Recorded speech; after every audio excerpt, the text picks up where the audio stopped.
రేపు సోమవారం రోజున కలబంద మొక్కతో ఇలా చేస్తే చాలు శివానుగ్రహం కలుగుతుంది. అలానే కాకుండా ఏంటంటేనండి అద్భుతమైన ఫలితాలు వస్తాయని చెప్పొచ్చు. కలబంద మొక్క అత్యంత పవిత్రమైన మొక్క కాబట్టి కలబంద మొక్కతో ఈ పరిహారం చేయటం వల్ల అద్భుతాలనైతే మీరు చూడగలుగుతారు. అద్భుత ఫలితాలతో మీ జీవితం మారిపోతుందన్నమాట. కాబట్టి కలబంద మొక్క పరిహారం అనేది ఖచ్చితంగా రేపు సోమవారం పూట ఆచరించండి. రేపు సోమవారం ఏంటంటే కనుక అద్భుతమైన రోజు అని చెప్పొచ్చండి. ఈ రోజున ఎవరైతే కలబంద మొక్కతో ఈ పరిహారం చేసుకుంటారో అలాంటి వాళ్ళకైతే చక్కగా కలిసి వస్తుందన్నమాట. చాలా మంచి ఫలితం అనేది వస్తుందని చెప్పొచ్చు. అసలు కలబంద మొక్కతో ఏం చేయాలో తెలుసుకునే ముందు ఒక చిన్న రిక్వెస్ట్ అండి, వీడియోని పూర్తిగా చూడండి, నచ్చితే లైక్ చేయండి, కొత్తగా చూస్తున్నట్టయితే సబ్స్క్రైబ్ చేసుకోండి. నార్మల్గా ఏంటంటే కనుక కలబంద మొక్క అండి చాలా పవిత్రమైన మొక్క అనమాట. ఇదేంటంటే అదృష్ట మొక్కగా కూడా భావిస్తూ ఉంటారు. ఈ మొక్కకు అతీత శక్తి ఉంటుందని కూడా నమ్ముతూ ఉంటారు. అందుకే కలబంద మొక్కతో మనం ఏది చేసుకున్నా కానీ బాగా కలిసి వస్తుందని ఒక నమ్మకం కదా. మీరు కూడా ఏంటంటే కనుక కలబంద మొక్కతో ఈ విధంగా అండి సోమవారం పూట ముఖ్యంగా ఎవరైతే పరిహారం చేసుకుంటారో వాళ్ళకంతా కూడా మంచి జరుగుతుందన్నమాట. మనకేంటంటే ఇప్పుడు ఈ కలబంద మొక్క పరిహారం అనేది చాలా పవిత్రతను కలిగి ఉంటుందన్నమాట. ఇందులో ముగ్గురమ్మలు కొలువై ఉంటారండి. ఒకటి లక్ష్మీదేవి, రెండోది పార్వతీదేవి, మూడోది సరస్వతీదేవి. ఈ ముగ్గురమ్మలు ఏంటంటే కనుక కలబంద మొక్కలో అంటే కొలువై ఉంటారని చెప్పొచ్చు. కలబంద మొక్క అదృష్ట మొక్కతో పాటు ఏంటంటే కనుక ఈ కలబంద మొక్క చాలా అంటే పవిత్రతను కలిగి ఉంటుందని చెబుతూ ఉంటారు. కాబట్టి కలబంద మొక్కతో ఏది చేసుకున్నా కానీ బాగా కలిసి వస్తుందని ఒక నమ్మకం అనమాట. దరిద్రాన్ని పోగొట్టుకోవడానికి, అద్భుతమైన ఫలితాలను తెచ్చిపెట్టుకోవడానికి, దైవానుగ్రహాన్ని కలిగించుకోవడానికి కలబంద మొక్క ఉపయోగపడుతుంది. కాబట్టి కలబంద మొక్కతో ఈ విధంగా పరిహారం అనేది చేయండి, చేసేసి ఫలితం అనేది పొందండి. నార్మల్గా కలబంద మొక్క అందరి ఇళ్లలో ఉంటుంది, తీసేసుకుని ఈజీగా పరిహారం చేయొచ్చు. అలా చేయటం వల్ల అయితే మంచి శుభ ఫలితాలను అయితే మనం చూడగలుగుతాము.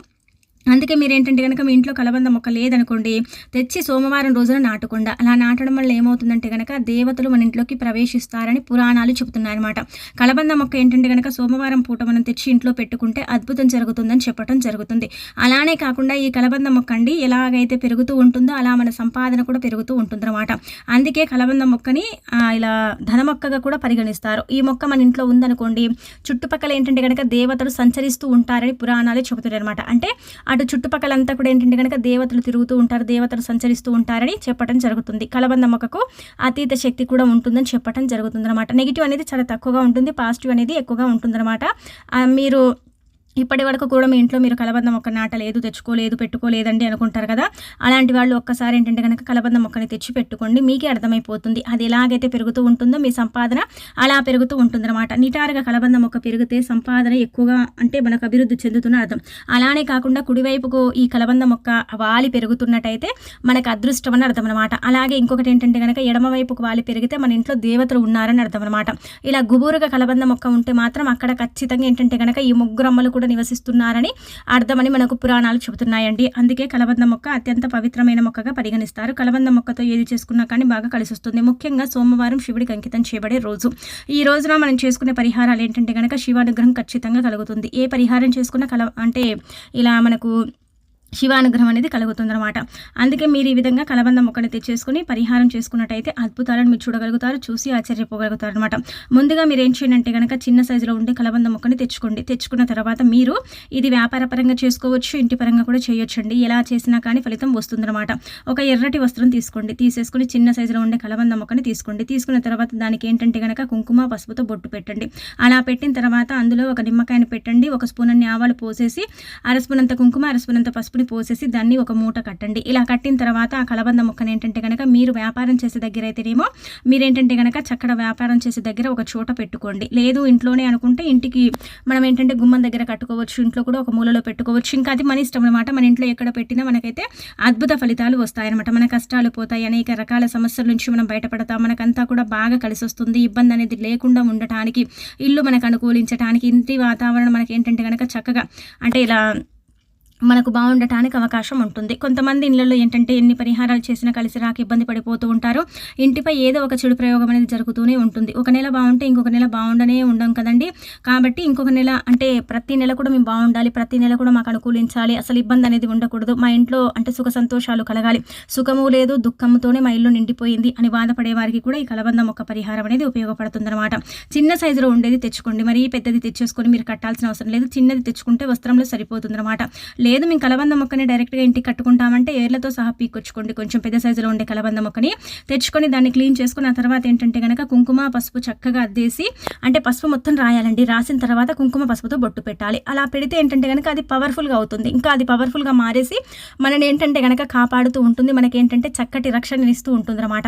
అలా ఈ కలబంద మొక్క అనేది ఉపయోగపడుతుంది. అందుకే మీరు ఈ కలబంద మొక్కని తెచ్చుకునేటప్పుడు వేర్లతో సహా పీకి తెచ్చుకొని డైరెక్ట్గా గుమ్మానికి వేలాడ తీసుకోవచ్చు. ఇది చాలా మంది చేస్తారు. లేదండి మేము అలా చేయలేమనుకుంటే నార్మల్గా మీరు ఏం చేయండి అంటే కనుక ఈ కలబంద మొక్కని తెచ్చేసుకుని ఈ విధంగా ఏంటంటే మీరు అంటే ఎవరికి కనిపించకూడదు, ఎవరికి తెలియకూడదు, నలుగురు చూస్తే ఏమైనా అనుకుంటారని మీరు ఒకవేళ బాధపడుతున్నట్లయితే కలబంద మొక్కను తెచ్చుకొని ఇలా చక్కగా పసుపు రాసేసి కుంకుమతో బొట్టు పెట్టి ఆ తర్వాత వస్త్రంలో పెట్టి కూడా కట్టి పెట్టుకోవచ్చు. వ్యాపార అభివృద్ధి ఉంటుంది, మంచి ఫలితాలు ఉంటాయి. అలానే కాకుండా మీకు ఇంకా తిరుగుండదు అనమాట. అద్భుతాలను మీరు చూడగలుగుతారని ఒక రకంగా చెప్పుకోదగ్గ విషయం కాబట్టి ప్రయత్నించుకోండి. ప్రయత్నించేసి ఫలితం పొందండి. మంచి ఫలితమే వస్తుందండి, చెడు ఫలితం అయితే రాదు.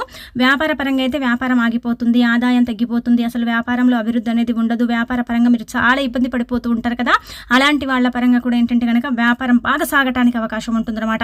ఎంతలా వ్యాపారం సాగుతుందంటే కనుక మీరే ఆశ్చర్యపోతారు. ఇంత బాగా వ్యాపారం మాకు జరుగుతుందా, ఆగిపోయిన వ్యాపారం కూడా తిరిగి ప్రారంభమైంది. అలానే కాకుండా ఏంటంటే కనుక వ్యాపారం మళ్ళీ ఏంటంటే కనుక చాలా చక్కగా అంటే ఇలా ఫస్ట్ లాగా మాకు వ్యాపారం సాగుతుందండి, మాకు ఇదే కావాలని కోరుకుంటూ ఉంటారు కదండి. వ్యాపారాలు ఏంటంటే కనుక చాలా వరకు కూడా దివాలా తీసి ఇబ్బంది పడే వాళ్ళు ఉంటూ ఉంటారు, వ్యాపారం సాగా కూడా బాధపడేవారు ఉంటారు. మనం ఇవన్నీ కూడా చూస్తూ ఉంటాం కదా, అలాంటి వాళ్ళ పరంగా కూడా ది బెస్ట్గా పనిచేస్తుంది. ఈ కలబంద మొక్కతో పాటు మనం కొన్ని పవిత్రమైన పదార్థాలు కూడా పెట్టాము, అంటే వస్తువులు అని చెప్పొచ్చు. ఈ కుంకుమ పసుపు కావచ్చు, ఆవాలు కావచ్చు, నిమ్మకాయ కావచ్చు, ఇవన్నీ కూడా ఏంటంటే కనుక వ్యాపారంలో మనకు ప్రోత్సాహం కలిగించి అభివృద్ధిని ఇవ్వటానికి కూడా ఇవి ఉపయోగపడతాయి అనమాట. ఈ కలబంద మొక్క, ఈ వస్తువులు ఇవన్నీ కూడా కలిపి పెట్టాం కాబట్టి మంచి ఫలితాలు అయితే మనం చూడగలుగుతాం, చూసి ఆశ్చర్యపోగలుగుతాం. కాబట్టి వీటన్నిటిని కూడా అండి మీరు చక్కగా గుమ్మం దగ్గర కానీ లేదంటే కనుక వ్యాపారం అంటే చోట కానీ పెట్టేసుకోండి, సరిపోతుంది. మంచి ఫలితాన్ని అయితే మీరు చూస్తారు, చూసి ఆశ్చర్యపోతారు. ఇక అనంతరం వచ్చేసి ఇంకొకటి ఏంటంటే కనుక ఇప్పుడు చెప్పే ఇంకొక పరిహారం చెయ్యండి. కలబంద మొక్క ఈశాన్య మూలలో పెట్టుకుంటే చాలా మంచిదండి, చాలా అద్భుతమైన ఫలితం వస్తుందన్నమాట. కలబంద మొక్క ప్రతిదినం మనం నీటిని సమర్పించేటప్పుడు మనం ఏంటంటే కనుక గుర్తుపెట్టుకోండి, ఇది చాలా మందికి తెలుసుండొచ్చు, కొంతమందికి ఏంటంటే కనుక తెలియకపోవచ్చు అండి. అన్ని అందరికీ తెలియాలని రూల్ లేదు కాబట్టి కొంతమందికి తెలియకపోవచ్చు. అందుకే మీరు ఏం చేయండి అంటే కనుక ప్రతిదినం కూడా నీటిని సమర్పిస్తారు కదా కలబంద మొక్కకు, అలా సమర్పించేటప్పుడు ఏంటంటే కనుక నీటిని సమర్పించేటప్పుడు ముఖ్యంగా మనకి ఇది పురాణ గ్రంథంలో చెప్పబడుతుంది అనమాట. నీటిని సమర్పించేటప్పుడు మన మనసులో ఏదైనా సరే కోరిక కోరుకొని లేదంటే సంపాదన పెరగాలనుకుని ఎవరైతే నీటిని సమర్పిస్తారో అలాంటి వాళ్ళ యొక్క సంపాదన పెరుగుతుంది, వారికి అంతా కూడా మంచి జరుగుతుంది, అద్భుత ఫలితం అనేది ఉంటుందని ఇక్కడ చెప్పడం జరుగుతుంది అనమాట. అందుకే మీ ఇంట్లో కలబంద మొక్క ఉంటే మీరు ప్రతిదినం కూడా నీటిని సమర్పించేటప్పుడు అంటే డే బై డే అయినా సరే మన నీళ్ళను అంటే చెట్లకు మొక్కలకు పోస్తూ ఉంటాం కదా, అలానే కలబంద మొక్క ఉంటే మీరు ప్రతిదినం పోసినా పోయకపోయినా నార్మల్గా ఏంటంటే కనుక మీరు అప్పుడప్పుడు పోస్తున్నా సరేనండి, ఇలా నీళ్లను సమర్పించేటప్పుడు ఖచ్చితంగా ఏంటంటే కనుక సంకల్పం చెప్పుకొని నీళ్లను సమర్పించండి. అలా కనుక మీరు చేసుకున్నట్టయితే మీరు కోరుకున్న కోరిక కావచ్చు, మీరు చెప్పుకునే విధానం కావచ్చు, పద్ధతి కావచ్చు, ఇదంతా ఏంటంటే కనుక 11 రోజుల్లోనే జరుగుతుందన్నమాట. 11 రోజుల్లోనే ఏంటంటే కనుక మనకు సిద్ధింపబడుతుందని పురాణాలే చెబుతున్నాయన్నమాట. శాస్త్రాల ప్రకారం ఏంటంటే కనుక ఈ పరిహారానికి చాలా ప్రాధాన్యత ఇస్తారు కాబట్టి ఇది ఈ విధంగా ఆచరించేసుకుని ఫలితం పొందండి. నీటిని సమర్పించేటప్పుడు బలమైన కోరిక కోరుకుంటే తప్పకుండా జరుగుతుందని కూడా ఇక్కడ మనకు చెప్పడం జరుగుతుందన్నమాట. ఎందుకంటే నీళ్లు నారాడిగా చెప్పబడతాయి, నీళ్ళకి అతీత శక్తి ఉంటుంది. కలబంద మొక్కలో ముగ్గురమ్మలు ఉంటారు కాబట్టి అలా దైవానుగ్రహంతో పాటు మన కోరిక తీరడానికి అవకాశం ఉంటుందంట. అందుకే ఈ విధంగా మీరు ఆచరించేసుకోండి. ఇక ఆ తర్వాత ఒక రూపాయి బిల్లని తీసుకోండి. రూపాయి బిల్లని తీసేసుకుని మనం ముఖ్యంగా అండి మనకు ధన ద్వారాల అంటే మూసుకుపోయి ఉంటాయి, ధనం అనేది అసలు రానే రాదు, మనం చాలా ఇబ్బంది పడిపోతూ ఉంటాం అనమాట. డబ్బు లేక కొన్నిసార్లు ఏంటంటే మనం నరకం చూస్తూ ఉంటాం, డబ్బు రావాలని మనం కోరుకుంటూ ఉంటాం, అయినప్పుడు కూడా ఏంటంటే ధనం అనేది రాదు కదా, రాక మనం బాధపడిపోతుంటాం కదండి. అలాంటి వాళ్ళు ఏంటంటే కనుక కలబంద మొక్క దగ్గర అండి రూపాయి బిల్లని తీసుకోండి. కలబంద మొక్క తొట్టిలో పెట్టినా లేదంటే కనుక నార్మల్గా మీరు నీళ్ళలో పెట్టుకున్నా పర్వాలేదు, కానీ కలబంద మొక్క దగ్గర ఏంటంటే కనుక రూపాయి బిళ్ళ పరిహారం చేయండి. కలబంద మొక్క దగ్గర రూపాయి బిళ్ళ పరిహారం చేసేటప్పుడు ఆ రూపాయి బిల్లని కొంచెం క్లీన్ చేసుకోవాలి. ముందుగానే నీటితో కడగాలి, ఆ తర్వాత కడగకూడదు. ఆ తర్వాత మీరు కడిగినా కానీ ఫలితం ఉండదు కదా. అందుకే కలబంద మొక్క దగ్గర పరిహారం చేసేటప్పుడు ఇలా రూపాయి బిల్లని తీసుకుని ఆ రూపాయి బిల్లని ఏంటంటే కనుక కొంచెం పాలతో కానీ నీళ్ళతో కానీ కడగండి. కడిగిన తర్వాత మీకు ధన ద్వారాలు మూసుకుపోయాయి, డబ్బు రావటం లేదు, చాలా ఇబ్బంది కలుగుతుందని బాధపడతారు కదా, అలాంటి వాళ్ళు ఏంటంటే కనుక రూపాయి బిల్లని తీసుకుని చేతిలో పట్టుకొని సంకల్పం చెప్పుకొని ఆ తర్వాత ఆ రూపాయి బిల్లని కలబంద మొక్క అంటే మట్టి ఉంటుంది కదా, అది పవిత్రతను కలిగి ఉంటుందన్నమాట. ముగ్గురు అమ్మలు అందులో ఉంటారు కాబట్టి అది ఏంటంటే కనుక చాలా శక్తివంతంగా ఉంటుందండి. ఆ మట్టిలో ఏంటంటే రూపాయి బిల్లని పెట్టండి.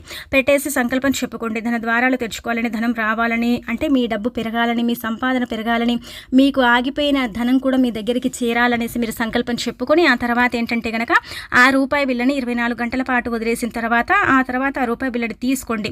అంటే ఇప్పుడు మీరు ఉదయం పెట్టుకున్నా మళ్ళీ ఉదయం తీయండి, లేదంటే సాయంత్రం పెడితే మళ్ళీ సాయంత్రం తీయండి, రాత్రి పెడితే మళ్ళీ రాత్రికి ఇలా ఏంటంటే కనుక తీయండి. కలబంద మొక్క దగ్గర మాత్రమే పెట్టుకోండి, మిగతా చెట్ల దగ్గర పెడితే పెద్దగా ఫలితం ఉండదు. కానీ ఈ కలబంద మొక్కలో ముగ్గురమ్మలు ఉంటారు కాబట్టి వాళ్ళ యొక్క ఆశీర్వాదం అనేది లభిస్తుంది. అలానే కాకుండా వారి యొక్క అనుగ్రహంతో మన సంపాదన అనేది పెరుగుతుంది, మనకంతా కూడా చక్కటి అభివృద్ధి ఉంటుంది, ఐశ్వర్యం కూడా కలగటానికి అవకాశం ఉంటుంది. కాబట్టి కలబంద మొక్కలో ఈ విధంగా ఏంటంటే కనుక మనమండి ముఖ్యంగా ఇలా రూపాయి బిళ్ళను పెట్టేసి పరిహారం చేసుకుంటే ఖచ్చితంగా ధనద్వారాలు అనేవి తెచ్చుకొని ధనం రావడంతో పాటు మనకు అభివృద్ధి అనేది కూడా ఉంటుంది. అలానే 4 వైపుల నుంచి ధనం అనేది ఆకర్షిస్తుంది. కలబంద మొక్క మట్టిలో ఈ రూపాయి బిళ్ళను పెడతాం కదా, అదేంటంటే కనుక పరమ పవిత్రంగా చాలా శక్తివంతంగా మారుతుంది, చాలా చాలా శక్తిని కలిగి ఉంటుందని చెప్పొచ్చు. అంటే ఎంత శక్తివంతమైనదంటే కనుక మీరే ఆశ్చర్యపోతారు.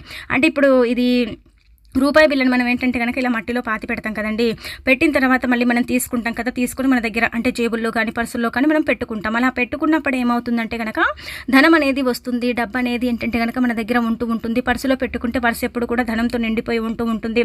అలానే కాకుండా మనకు రావాల్సిన డబ్బు కూడా మన దగ్గరికి చేరుతుంది, ఆగిపోయిన సంపాదన పెరుగుతుంది. ఇలా అన్ని విధాలుగా కూడా మనకు కలిసి వస్తుంది, కలిసి రాదని కాదు. కాకపోతే ఏంటంటే కొంచెం సమయం పడుతుంది, కొంతమందికి తొందరగా రావచ్చు, కొంతమందికి ఏంటంటే కనుక లేటుగా రావచ్చు. కానీ ఫలితం అయితే రావటం అనేది మీ కళ్ళతోనే చూస్తారని పురాణ గ్రంథాల్లో శాస్త్రాల్లో చెప్పబడుతుంది. కాబట్టి మీరేంటంటే కనుక ప్రయత్నించుకోండి. ఇలా సోమవారం పూట ఈ విధంగా చేసుకుంటే చాలా మంచి రిజల్ట్ని అయితే పొందుతారండి.